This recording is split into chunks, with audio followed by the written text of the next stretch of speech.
बिस्मिल्लाहिर्रहमानिर्रहीम। अस्सलाम वालेकुम।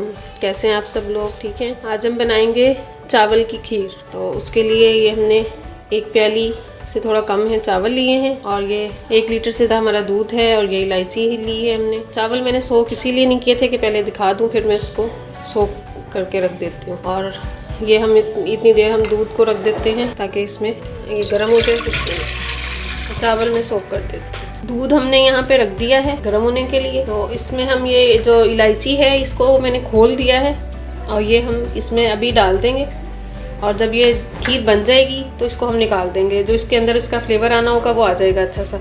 अगर आप पाउडर डालना चाहते हैं तो वो भी डाल सकते हैं। और ये चावल मैंने अच्छे से वॉश कर लिए हैं और अब मैं इनको ज़्यादा देर ऐसे भीगा रहने नहीं दूंगी। मैं इसके अंदर दूध के अंदर ही इसको ऐड कर दूंगी। जैसे जैसे दूध गर्म होगा साथ ही ये बनेगी। अगर आप पहले से, कुछ लोग पहले से काफ़ी देर इसको भिगो के रखते हैं चावलों को और फिर डालते हैं, तो मैं इसको ऐसे ही बनाती हूँ। तो ऐसे भी प्लीज़ ज़रूर ट्राई कीजिएगा कि भाई जितनी देर में दूध गर्म होगा ये इसके अंदर दूध के अंदर ही बनेंगे। तो ये हम इसके अंदर ऐड कर देते हैं। अब इसके अंदर हम ऐड करते हैं जितनी देर में। और ये हल्की आंच पे बनाइएगा तब भी खीर वगैरह बनाएं, तेज़ आंच पे नहीं, हल्की आंच पे ये अच्छी बनती है। मीडियम जो इसका फ्लेम होना चाहिए। और अब हम इसको जो है मीडियम फ्लेम पे ही पकने के लिए छोड़ देंगे। अभी हमारे दूध में उबाल आ गया है और जैसे ही दूध में उबाल आया है इतनी देर में देखें ये हमारे चावल भी इतने अच्छे से सोख भी हो गए हैं, सॉफ्ट होना शुरू हो गए हैं।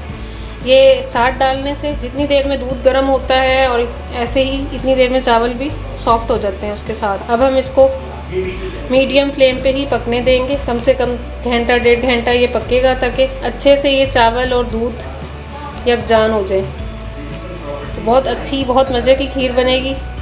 ज़रूर ट्राई कीजिएगा। इसमें हम बहुत ज़्यादा चीज़ें ऐसी कुछ ऐड नहीं करेंगे लेकिन फिर भी बहुत अच्छी बनेगी। अब हमारी खीर को पकते हुए तकरीबन आधे घंटे से ज़्यादा हो गया।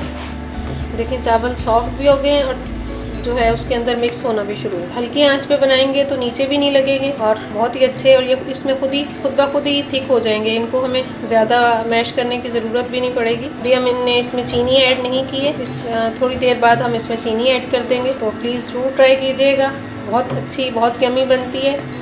और मेरे चैनल को सब्सक्राइब कीजिएगा, लाइक कीजिएगा, शेयर कीजिएगा। ये अब हम इसको थोड़ी देर और पकने के लिए छोड़ देंगे, फिर इसमें हम जो है चीनी ऐड करते हैं। ये हमारी जो खीर है इसको देखें 2 घंटे हो गए हैं पकते हुए और ये इतनी अच्छी तरीके से चावल खुद ब खुद मैश हो गया है। ज़रूरत ही नहीं हमें इसको मैश करने की, ना ही मैंने इसमें मैशर चलाया है।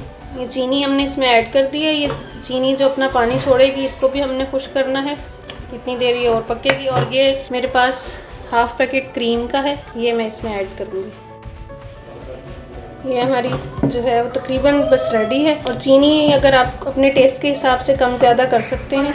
मैं बहुत ज़्यादा मीठा नहीं डालती हूँ। अगर आपको ज़्यादा मीठा पसंद है तो आप ज़्यादा और चख भी सकते हैं। और 10 मिनट और पकाएंगे और उसके बाद फिर हम इसको निकाल लेंगे ठंडा होने के लिए। तो ये बहुत, कोई भी ऐसी हमने इसमें कुछ चीज़ें नहीं डाली और बहुत अच्छी, बहुत मज़े की बनेगी।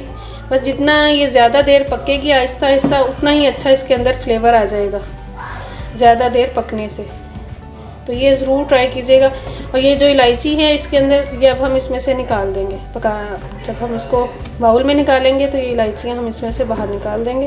तो इसकी खुशबू बहुत प्यारी आ रही है इस टाइम इसमें। ये अब इसको हो गए 10 से 12 मिनट पकते हुए और देखिए कितनी अच्छी थिक भी हो गई है और ये अब बिल्कुल रेडी है। अब इसको हम बाउल में निकाल लेते हैं। मैंने इसके अंदर कोई चीज़ नहीं डाली है, कोई भी नट्स वगैरह नहीं डाले क्योंकि वो मेरे बच्चे पसंद नहीं करते।